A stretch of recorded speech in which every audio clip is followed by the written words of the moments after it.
I'm Raman Raj Shergill. Welcome back to my channel. Hello friends, welcome back to my channel. I am Raman Raj Shergill. आज मैं आया हूँ intelligent investor book के साथ जिसे बेंजामिन ग्रामीन ने लिखा है। बेंजामिन ग्रामीन की बुक इंटेलिजेंट इन्वेस्टर को वॉरेन बफेट ने सबसे ऊपर कहा है वैल्यू इन्वेस्टिंग में। मतलब उन्होंने अपनी स्पीच में ये कह रखा है कि मैं इंटेलिजेंट इन्वेस्टर को बाइबल कहता हूँ जब वैल्यू इन्वेस्टिंग की बात आती है। तो ऐसी बुक को पढ़ना और भी इम्पोर्टेंट हो जाता है जब वॉरेन बफेट खुद इस बुक को रिकमेंड करते हैं। सो इस वीडियो में हम 7 लेसन्स को जानेंगे। बट इंट्रोडक्शन की बात करें तो इंटेलिजेंट इन्वेस्टर पर्सन और बुक की कोर फिलॉसफी यही है कि इन्वेस्टमेंट को ऑपरेट एंड एनालाइज कैसे करा जाए कि मार्जिन ऑफ सेफ्टी भी रहे भाई, जो हमारा लेसन नंबर 6 है। पर मार्जिन ऑफ सेफ्टी के साथ हमें एडिक्वेट रिटर्न भी मिलना चाहिए, तभी तो हमारी इन्वेस्टिंग पर जो भी हम लगा रहे हैं उस पे हमें रिटर्न मिलना चाहिए जब हम इतने रिस्क की बात कर रहे हैं तो। बट स्टॉक सिलेक्शन कैसे करें ये भी हम लेसन नंबर 2 में जानेंगे। बट मार्केट के सेंटीमेंट एंड मार्केट कैसे चलती है उसकी बात करेंगे, जिसे आप जान गए तो कंपनी कोई भी हो आप ट्रेड जरूर करके अर्न करेंगे। सो इस वीडियो के बाद आप इंटेलिजेंट इन्वेस्टर तो जरूर बनेंगे ही, because intelligent investor by Benjamin Graham इस बुक को बाइबल कहा जाता है स्टॉक मार्केट के लिए। बट माय फ्रेंड्स, 100 में से 90 लोग ही इस बुक को रीड नहीं कर पाते क्योंकि 40% को तो बेसिक नॉलेज नहीं पता, और वो मेन बात ये नहीं जानते कि 50% को कुछ टर्म्स ही इतनी कंफ्यूजिंग लगने लगती है। इंस्टाग्राम, गूगल, बहुत सारी जगह पे स्टॉक मार्केट के लिए इस बुक को रेफर तो करा जाता है। बट प्रॉब्लम कहाँ आती है कि 100 में से 90 लोग तो इस बुक को रीड ही नहीं कर पाते क्योंकि 40% को बेसिक नॉलेज नहीं पता, और मेन बात वो जानना भी चाहते हैं तो 50% को कुछ टर्म्स ही इतनी कंफ्यूजिंग लगती है कि वो आगे रीड नहीं करते। सो चलिए फ्रेंड्स, अब टाइम ना वेस्ट करते हुए बढ़ते हैं लेसन नंबर 1 की तरफ। So lesson number 1 is meet mister market. Benjamin Graham आपको यहाँ पे एक सिचुएशन देते हैं। सपोज आपने एक बिजनेस स्टार्ट करा है, या कहूँ कि आपने किसी बिजनेस की ओनरशिप ली है $1000 पे करके। अब आप उस कंपनी के 20% के ओनर हैं, और ये भी सपोज करिए कि आपकी कंपनी रिलेटेड है टेक्नोलॉजी से।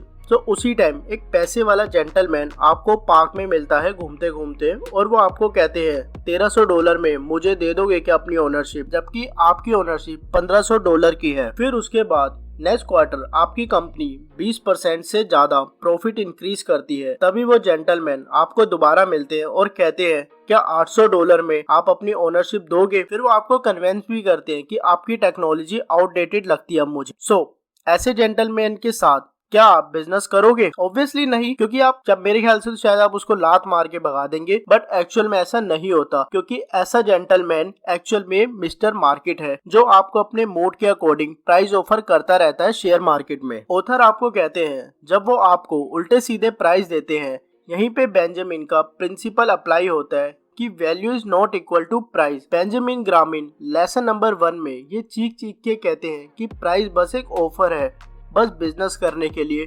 और एक टिप देना चाहूंगा मैं आपको कि बड़े ट्रेडर इसे art of buying and selling कहते हैं। वो इस तरह से शेयर को बाय करते हैं जब उन्हें प्राइस बढ़ाना हो, एंड सेल ऐसे करते हैं जब शेयर अब नहीं चढ़ेगा, भाई आप सब बेच दो। ऐसी बहुत सारी गुड कंपनी है जैसे lupin, KRBL, India glyco. Benjamin ग्रामीन के टाइम पे कंपनी के शेयर प्राइस न्यूज़पेपर और मैगजीन पे आया करते, जिसमें सिर्फ मॉर्निंग न्यूज़पेपर में ही लोग प्राइस देखते थे, बस डेली के उतार चढ़ाव नहीं देखते थे। और कहीं कहीं तो मैगजीन में सिर्फ वीकली प्राइस अपडेट होते थे, जिसे बेंजामिन ग्रामीन का lesson number meet mister market और भी ज्यादा इम्पोर्टेंट हो जाता है।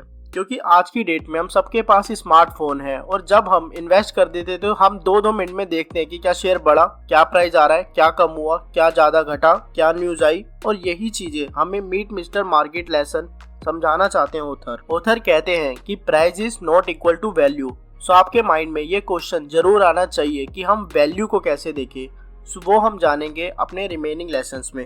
सो बढ़ते हैं लेसन नंबर 2 की तरफ। So lesson number 2 is how to invest as an defensive investor. Benjamin कहते हैं इन्वेस्टर 2 तरीके के होते हैं। First defensive, that is passive, जो फुल टाइम ट्रेडर नहीं होते हैं, जैसे शेयर लिए और लेके छोड़ दिए, जस्ट लाइक इंडिविजुअल ट्रेडर जैसे हम। एंड सेकंड कैटेगरी है एंटरप्राइजिंग, दैट इज एक्टिव, जैसे institution and mutual funds. Benjamin ने इस लेसन में हमें बताया है कि डिफेंसिव इन्वेस्टर को कैसे स्टॉक सिलेक्शन करना चाहिए। मेरी लैंग्वेज में कहूँ तो आप कंपनी के फंडामेंटल को कैसे चेक करेंगे, वही तो स्टॉक सिलेक्शन हुआ। तो चलिए जानते हैं how to select stock. Benjamin आपको बताते हैं कि जब आप कंपनी की रिपोर्ट देखो तो उसमें financial condition, for example current ratio, मतलब एटलीस्ट एसेट डबल हो लायबिलिटी से, दैट इज 2:1। सेकंड पॉइंट जो आपको कंपनी के फंडामेंटल में देखना है, दैट इज अर्निंग स्टेबिलिटी, मतलब आप कंपनी के प्रॉफिट वॉल्यूम में देखिए कि कंपनी का प्रॉफिट 10 साल से कंटिन्यू ग्रो होता आ रहा है क्या, एंड सेकंड वो किस रेट से ग्रो करता जा रहा है, क्योंकि अगर आप ग्रो रेट देखेंगे तभी तो आप इन्वेस्ट कर सकेंगे कि ये कंपनी ग्रोइंग कंपनी है और जो फ्यूचर में भी मेरे को रिटर्न प्रोवाइड करेगी। क्वार्टरली और ईयरली से आप आइडिया लगा सकते हैं एटलीस्ट 33% की ग्रो आपकी ईयरली में होनी चाहिए, जैसे कि TCS। फ्रेंड्स ध्यान रखिए हम लोग वैल्यू इन्वेस्टिंग की बात कर रहे हैं। चलिए इसी बात को जानते हुए बढ़ते हैं थर्ड कैटेगरी की तरफ, that is adequate size of company. ये सिलेक्ट करें कि जो बड़ी कंपनीज होती हैं जैसे TCS, तभी एयरटेल ने TCS के साथ कोलैब करा था, क्योंकि जब आप एडिकेट साइज की कंपनीज को देखने लग जाएंगे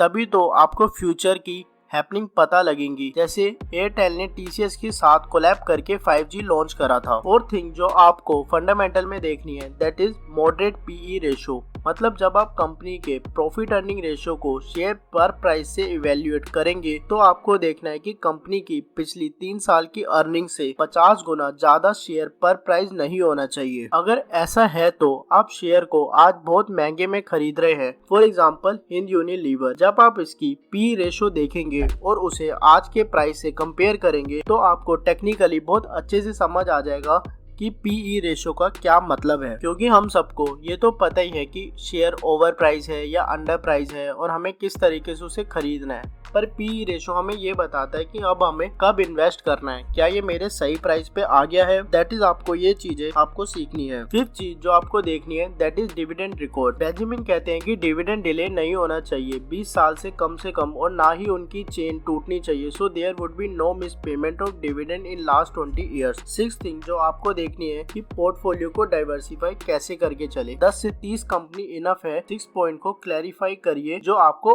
आगे जानने में हेल्प करेगी। आप सोच रहे होंगे कि यार प्रॉफिट तो बड़ा कम सा लग रहा है, तो चलिए जानते हैं लेसन नंबर 3 को, दैट इज एंटरप्राइजिंग इन्वेस्टर कैसे इन्वेस्ट करते हैं। सो देखिए एंटरप्राइज इन्वेस्टर में ये क्वालिटीज होती है, that is more risk, patience, aggressive trader, discipline and more money to invest. I know आप कह रहे होंगे कि इसमें एडिकेट अर्निंग तो है नहीं जो वीडियो की स्टार्टिंग में बोली थी, और ना ही मार्जिन ऑफ सेफ्टी मुझे दिख रही है, इवन लॉस के ज्यादा चांसेस हैं। सो मैं आपकी कंफ्यूजन को दूर कर देता हूँ। सपोज करंट रेशो मैंने बताया कि 2:1 होना चाहिए। एंटरप्राइजिंग इसे 1.5:1 के रेशो में भी कंसीडर करके चलते हैं, मतलब वो अर्ली स्टेज पर ही स्टॉक को आइडेंटिफाई कर लेते हैं। आप वेट करेंगे कि कब रेशो 2:1 होगा, और जो डिफेंसिव इन्वेस्टर नहीं होते और जो एग्रेसिवली ट्रेड करना पसंद करते हैं वो शेयर को अर्ली स्टेज पे आइडेंटिफाई करने की कोशिश करते हैं कि यार अभी 1:1 रेशो है, सो क्यों ना ये 2:1 जाएगा, सो मैं इसे पहले बाय कर लूं।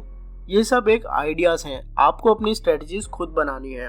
एंड सेकंड थिंग जो आपको सीखनी है कि अगर डिविडेंड को 4-5 साल भी आप देख कंसीडर करके चल सकते हैं, क्योंकि अगर आप ऐसा भी समझ रहे हैं और आप देख रहे हैं कि टेक्निकली ये शेयर भी ठीक जा रहा है और फंडामेंटली भी ये ठीक है, सो आप इन चीजों को समझ चुके हैं। बट अभी भी आपको एक चीज सीखनी चाहिए, जो है कि आप रिस्क को मिनिमाइज कैसे करेंगे, जो है lesson number 4, has your position. Friends आपने कभी नोटिस करा है कि जब देश में भूखमरी आती है तो सोना महंगा हो जाता है और पेट्रोल के प्राइस भी बढ़ जाते हैं। सेकेंडली जब इंडेक्स जैसे निफ्टी गिर रहा है तब भी रिलायंस का शेयर बढ़ रहा होता है, या हिंद यूनिलीवर 100 पॉइंट ऊपर होता है। और फ्रेंड्स मैं तो ये कहता हूँ कि हर 3 साल बाद मार्केट को करेक्शन चाहिए होती है, इसलिए इन्फ्लेशन, डिफ्लेशन, होल राइज ये सब आना लगा ही रहता है। इसलिए बट देखने वाली तो आप ये बात है ना कि जब ये सब तो आते रहता है तो ऑलवेज मुझे हैज योर पोजीशन को लेके चलना चाहिए, मतलब पोर्टफोलियो आपका ऐसा हो कि जिसमें 10-20 कंपनी सिमिलर ना हो, ताकि आपकी पोजीशन हैज रहे, आप रोड पे ना आए। इसलिए इस टॉपिक को और भी ट्रिक्स मैं आपको बताऊंगा अपकमिंग वीडियोस में। सबसे ज्यादा अच्छा तरीका जो हैज योर पोजीशन करते हैं जिस वजह से, वो है डेरिवेटिव, बट उसको अगर मैं आपको समझाऊंगा तो उसमें लॉसेस भी होते हैं जो जिसे मैं इस वीडियो में नहीं बताना चाहता। यहीं पे एक बहुत अच्छा क्योट आता है, Graham state that the intelligence he need to be a good investor has much more to do with character than it does IQ। इसलिए स्टॉक मार्केट में आपके IQ से ज्यादा आपकी पर्सनैलिटी मैटर करती आई है आज तक, क्योंकि सेंटीमेंट से ज्यादा कोई भी चीज इम्पोर्टेंट नहीं है स्टॉक मार्केट में। सो फ्रेंड्स, बढ़ते हैं लेसन नंबर 5 की तरफ, दैट इज इंडेक्स फंड। ये लेसन मेरा फेवरेट लेसन है, क्योंकि इसमें आपको उधर समझाना चाहते हैं कि इंटेलिजेंट इन्वेस्टर अगर इंडेक्स में इन्वेस्ट करता है तब उसे काफी सेवरल बेनिफिट्स होते हैं, एंड वो म्यूचुअल फंड एंड काफी अदर इंस्टीट्यूशन और समटाइम इवन एंटरप्राइजिंग इन्वेस्टर से भी अच्छा रिटर्न अर्न करता है। बेंजामिन ग्रामीन ने एक स्टाइल भी बताया इंडेक्स को बाय करने का, that is auto pilot mode पे कर दो। मीन जब भी इंडेक्स नीचे जाए तो आपका सिस्टम और ज्यादा स्टॉक बाय करेगा, जिससे आप ओवरऑल देखेंगे तो आप प्रॉफिट में रहेंगे, क्योंकि आपका ब्रेक इवन पॉइंट पीछे चला जाता रहेगा। यहाँ पे मैं आपको एक एडवाइस देना चाहता हूँ फ्रेंड्स, कि जैसे सोना था वो कुछ भी हो जाए, आज 50 पे है तो वो अभी भी और महंगा ही होता जाएगा, वैसे ही निफ्टी है। क्या कभी किसने सोची थी कि निफ्टी 10,000 पे आएगी? और जब 10,000 पे आई तो 15,000 का कोई नहीं सोचता था, और वो 15,000 पे भी आई। तो अगर आज मैं कहूँ कि निफ्टी 50,000 की हो जाएगी तो इसमें कोई बड़ी बात नहीं। बट अगर आपको कोई भी डाउट है तो आप कमेंट कर सकते हैं, और इवन मेरे को इंस्टाग्राम पे भी मैसेज कर सकते हैं, जिसका लिंक डिस्क्रिप्शन में है। बट आप कमेंट जरूर करें ताकि आपको और व्यूअर्स भी रिप्लाई करें और आपकी प्रॉब्लम को बहुत ज्यादा सॉल्यूशंस मिले। सो चलिए टॉपिक के ऊपर आ जाते हैं। अगर आपका ब्रेक इवन पॉइंट और नीचे चला जाता है इंडेक्स में तो आपको 3 बेनिफिट्स होते हैं, that is attractive returns. Warren Buffett कहते हैं कि मैंने अपने $1 मिलियन सिर्फ इंडेक्स में इन्वेस्ट करके अर्न करे हैं। इंडिविजुअल कंपनी का या तो ज्यादा अच्छा अप परफॉर्म करेंगे या वो अंडर परफॉर्म करती है, बिकॉज इंडेक्स तो एक तरह का थर्मोमीटर है बस। और जब आप सीधा थर्मोमीटर पे इन्वेस्ट करते हैं तो आपको अट्रैक्टिव रिटर्न्स देखने को हमेशा मिलते हैं। Second benefit is manage cost. Common stock ज्यादा कॉस्ट चार्ज करते हैं tax as compare to index investment. Third is lower taxes on capital gain. आपको इतना डेप्थ में समझने की जरूरत नहीं है इसे, बस इतना जानिए कि जब फंड सेल होते हैं तो लेस टैक्सेस भी लगते हैं, बट कैपिटल गेन ज्यादा रहता है। इंडेक्स में इन्वेस्ट करने से आप हर शेयर को रख रहे हैं एंड आप इन्फ्लेशन के हिसाब से भी इन्वेस्ट कर रहे हैं। इंडिया में लगभग 100 रुपए की वैल्यू अब 111 रुपए की है। मतलब 1 रुपए का कॉइन का इंडिया को 1.11 रुपए का खर्चा आता है। मतलब सेकंड कॉइन जब छपता है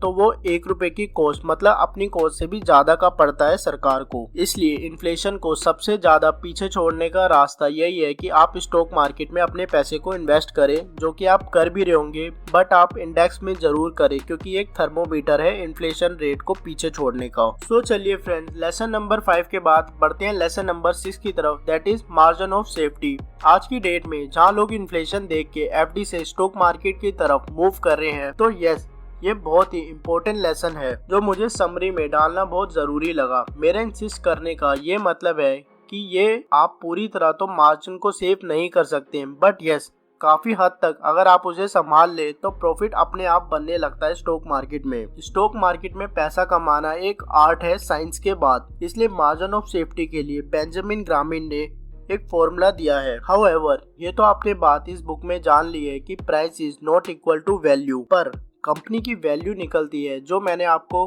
कहा था कि ये आपके लिए सबसे ज्यादा बड़ा क्वेश्चन होना चाहिए। तो वैल्यू को हम निकालते हैं, that is current normal earning plus 2 times of expected growth rate. Expected growth rate 8.5 इसलिए लिया गया है क्योंकि 7-8% तो आपको FD में ही मिल जाता है। So expected growth rate equals to expected growth of income in next 7 to 10 years। और अगर आप वैल्यू को समझेंगे कि आपके पैसे की कितनी वैल्यू है, एंड उसी हिसाब से आप प्रिंसिपल अमाउंट यानी कि मार्जिन ऑफ सेफ्टी को रख पाएंगे। सो फ्रेंड्स, यहाँ पे मैं आपको दोबारा से रिवाइंड कर देता हूँ कि पहले हमने जाना कि how to meet mister market, जो आपको रोज आके एक नया प्राइस बताता था। फिर आपने जाना कि price is not equal to value. तब आपने सीखा कि अब मुझे वैल्यू को फाइंड कैसे करना है, जो मेरी इन्वेस्टमेंट की एक्चुअल वैल्यू है। उसके बाद आपने जाना कि कैसे स्टॉक को सिलेक्ट करना चाहिए फंडामेंटली, जिससे आपने वैल्यू इन्वेस्टमेंट को जाना। और एग्रेसिव इन्वेस्टर कैसे इन्वेस्ट करते हैं उसके कुछ पॉइंट जाने, और उसके बाद आपको पता लगा कि अगर आप इंडेक्स में इन्वेस्ट नहीं कर रहे तो ये आपकी सबसे बड़ी मिस्टेक है, और जिस वजह से आपको पता लगा लगा कि मार्जिन ऑफ सेफ्टी भी जरूर होनी चाहिए एडिकेट रिटर्न के साथ साथ। सो फ्रेंड्स, इन पॉइंट के बाद बढ़ते हैं लेसन नंबर 7 की तरफ। दैट इज लेसन नंबर 7 में 3 एडवाइसेस बेंजामिन ग्रामीन ने शेयर करी है। First is speculation versus investment. सट्टेबाजी और इन्वेस्टमेंट दोनों को अलग रखें। तो लोग कहते हैं कि सट्टा ही तो है स्टॉक मार्केट। मैं कहता हूँ कि कॉइन को उछाल कर अगर आपको पता नहीं कि हेड आएगा 10 तो ये 50-50 है, तो ये सट्टा हुआ। पर अगर पॉसिबिलिटी है कि कॉइन को जब मैं उछालूंगा तो 80% है हेड आने के, क्या तब ये सट्टा हुआ? नहीं। सो इसलिए बेंजामिन आपको सजेस्ट करते हैं कि अपनी इन्वेस्टमेंट को स्पेकुलेशन से अलग रखें, और अगर आप स्पेकुलेट करके कुछ प्रॉफिट अर्न भी कर रहे हैं तो ऐसे ट्रेडिंग अकाउंट को सेपरेट रखें, इन्वेस्टमेंट से लिंक ना करें अगर आपने कुछ प्रॉफिट कमा भी लिया है तो। Second advice is expect volatility and profit. मतलब मार्केट की वॉलेटिलिटी देखें, मतलब वॉल्यूम देखकर आप प्रॉफिट एक्सपेक्ट करें कि इस शेयर में कितने लोगों की वॉल्यूम है, क्योंकि जब आपको बाजार का एक्चुअल फील नहीं पता लगेगा तब आप थर्मामीटर को कैसे जानेंगे कि ये कितना गर्म है या कितना हॉट स्टॉक है। थर्ड एडवाइस इज डिसिप्लिन में रहकर ट्रेड करें एंड इन्वेस्ट करें। अगर स्टॉप लॉस लगा रखा है तो उसे स्ट्रिक्टली फॉलो करें। Don't change your assumption daily. And अगर आप और भी ज्यादा एडवाइसेस जानना चाहते हैं और अपनी पोजीशन को हेज करना जानते हैं सो प्लीज कमेंट में जरूर लिखिए, सो दैट मैं जल्दी से जल्दी इस वीडियो का पार्ट 2 बनाऊं। और अगर आपको कुछ कमियां इस वीडियो में लगी हैं तो आप बीट द मार्केट की बुक को जरूर रीड करें। सो थैंक यू फ्रेंड्स। इस वीडियो को एंड करते हुए अपने लिए क्लैप करें कि आपने इस वीडियो के सारे लेसन्स को वैल्यू इन्वेस्टिंग के साथ बहुत अच्छे से समझा। So thank you friends once again, have a nice day. और अगर आपको ये वीडियो किसी को रेफर करनी है सो प्लीज जरूर अभी शेयर का बटन दबाएं और प्लीज इसे अपने दोस्तों के साथ शेयर करें, ताकि अगर आप मीट मिस्टर मार्केट के साथ कुछ गलतियां करें या कुछ लेसन्स में फेल हो सो आपका ग्रुप आपको कंटिन्यूअसली एफर्ट करके आपको सही जगह पर खड़ा रखे। So thank you once again, have a nice day.